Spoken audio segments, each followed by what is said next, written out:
Assalamualaikum warahmatullahi wabarakatuh. Salam kebajikan untuk kita semua. Kami dari kelompok 1 hari ini akan mempresentasikan tugas akhir kami yang berjudul Manajemen Waktu Mahasiswa Jurusan MBTI Universitas Telkom yang aktif berorganisasi. Sebelum lanjut ke presentasinya, izinkan kami untuk memperkenalkan diri terlebih dahulu. Perkenalkan, nama saya Dwi Ramadhana Andini dengan NIM 140224059.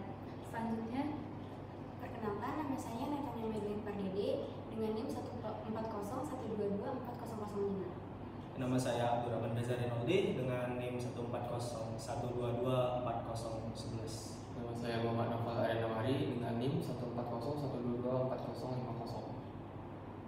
bagian pertama adalah pendahuluan. Untuk saudari Natania, saya persilahkan. Oke, baik, terima kasih. Sekarang saya akan menjelaskan tentang pendahuluan. Jadi dalam pendahuluan ini kita akan membahas tentang latar belakang masalah, batasan masalah, rumusan masalah, tujuan penelitian, dan metode penyusunan. Baik, pendahuluan. Manajemen waktu menjadi kunci penting bagi mahasiswa jurusan Manajemen Bisnis Teknologi Informasi di Universitas Telkom yang aktif berorganisasi.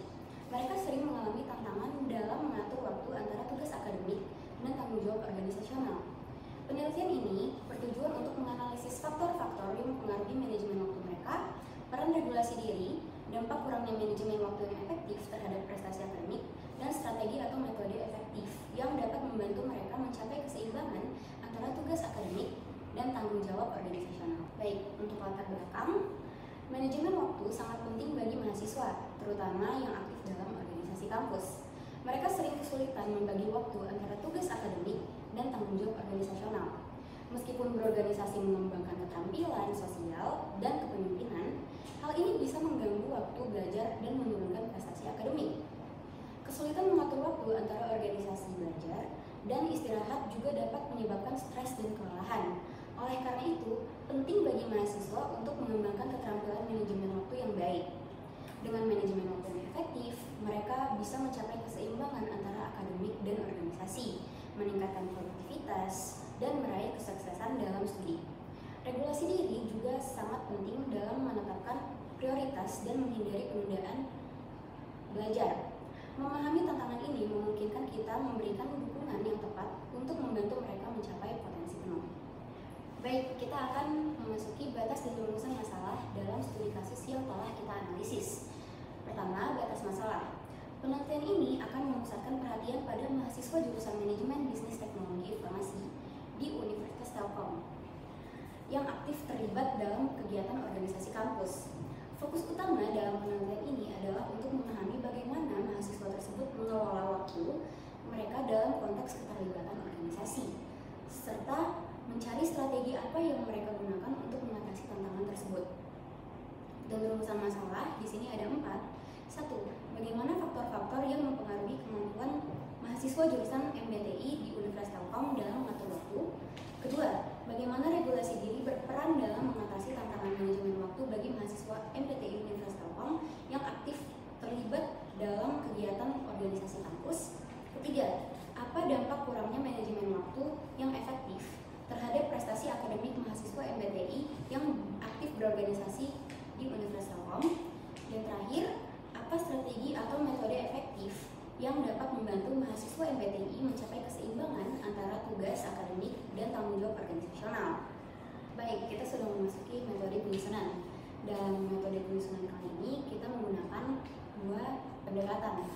Yang pertama, kita menggunakan pendekatan kualitatif, dan kita menggunakan kuesioner sebagai instrumen utama. Responden yang kita ambil adalah mahasiswa aktif jurusan MBTI di Universitas Telkom yang terlibat dalam kegiatan kampus. Penyusunan kuesioner ini disusun berdasarkan panduan wawancara terstruktur untuk memahami pengalaman dan persepsi mahasiswa tentang manajemen waktu dan tantangan yang mereka hadapi. Kemudian data dianalisis secara kualitatif untuk mengidentifikasi pola-pola utama dan temuan kunci. Tujuan pendekatan kualitatif ini adalah untuk mendapatkan pemahaman mendalam tentang fenomena yang sedang diteliti dan mengeksplorasi sudut pandang dan pengalaman mahasiswa secara rinci. Kedua, kita menggunakan metode penulisan artikel, lebih tepatnya menggunakan studi literatur.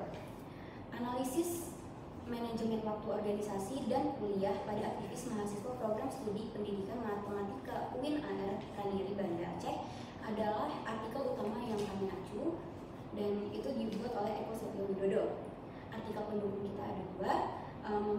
Pertama, membahas regulasi diri sebagai strategi manajemen waktu bagi mahasiswa yang aktif berorganisasi, dan yang kedua adalah analisis manajemen waktu dalam kegiatan organisasi, kuliah, dan aktivitas sosial mahasiswa. Terima kasih Saudari Neta. Untuk bagian selanjutnya adalah kajian pustaka yang akan dibawakan oleh Reza. Untuk Reza, dipersilakan. Saya di sini akan membawakan kajian pustaka.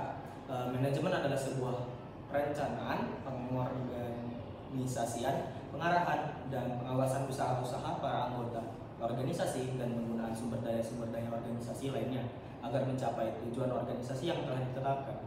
Sedangkan waktu adalah seluruh rangkaian saat ketika proses perbuatan atau keadaan berada atau berlangsung. Berdasarkan definisi manajemen dan waktu, dapat diartikan bahwa manajemen waktu ialah suatu keahlian dalam merancang, mengorganisasikan, serta mengatur waktu yang hendak digunakan agar dapat melaksanakan aktivitas tertentu secara efisien demi menggapai tujuan. Menurut beberapa ahli dalam buku manajemen waktu, filosofi, teori, implementasi oleh Nugroho Hidayanto tahun 2019 halaman 11, ini adalah pengertian manajemen waktu. Yang pertama dari Atkinson, menggunakan waktu secara produktif adalah sejenis keahlian yang diidentikan dengan segala jenis usaha dan aktivitas seseorang yang dijelaskan secara teratur sehingga orang dapat memanfaatkan waktunya. Kedua dari Haynes, menggunakan waktu sesuai prosedur dengan menggunakan analisis serta persiapan dalam memakai waktu untuk mengembangkan daya guna serta efisiensi.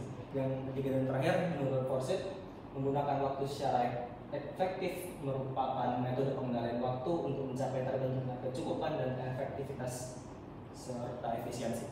Berikut adalah dua studi kasus yang kami jadikan referensi untuk studi kasus milik kami sendiri.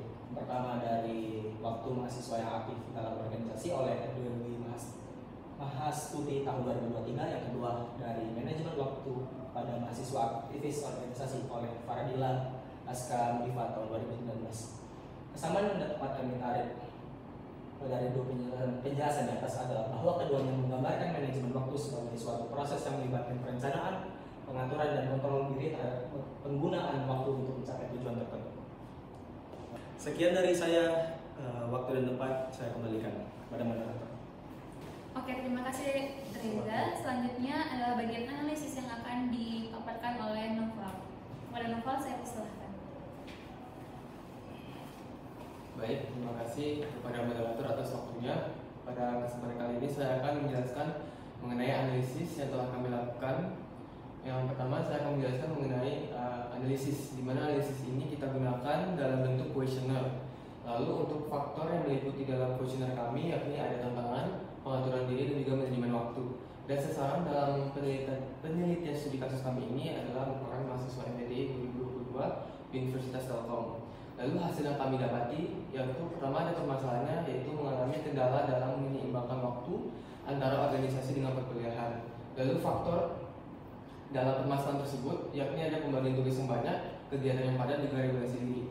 Baik, saya akan menjelaskan faktor-faktor dalam permasalahan kami yang kami dapati. Yang pertama, tugas yang menumpuk. Ini merupakan faktor yang paling didapati oleh seluruh jawaban koresponden kami.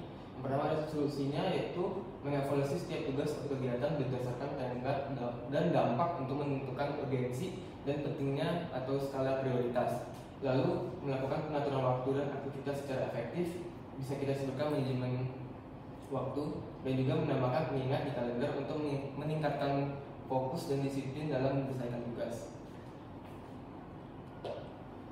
Regulasi diri merupakan peran yang sangat penting dalam mengatasi tantangan manajemen waktu. Regulasi diri adalah kemampuan untuk mengendalikan pikiran, perasaan, dan perilaku. Pribadi yang memiliki regulasi diri yang baik dapat merencanakan, mengatur, dan mengevaluasi waktu dengan efektif, serta dapat mengatasi penundaan waktu dan fokus terhadap tugas ataupun aktivitas yang mereka jalani. Lalu solusi yang dapat kami tawari yakni membuat rencana dan tujuan yang realistis serta menetapkan prioritas terpenting terlebih dahulu. Lalu faktor terakhir yakni kurangnya manajemen waktu. Hal ini memiliki dampak negatif terhadap prestasi yang ingin dicapai oleh mahasiswa MBTI Universitas Telkom, dan juga mengganggu keseimbangan kehidupan organisasi dengan kehidupan perkuliahan anak-anak MBTI 2022. Lalu solusi yang kami dapat anjurkan yakni menetapkan prioritas sehingga fokus pada hal yang penting terlebih dahulu. Sekian dari saya mengenai analisis yang telah kami lakukan. Waktu dan tempat saya kembalikan kepada moderator.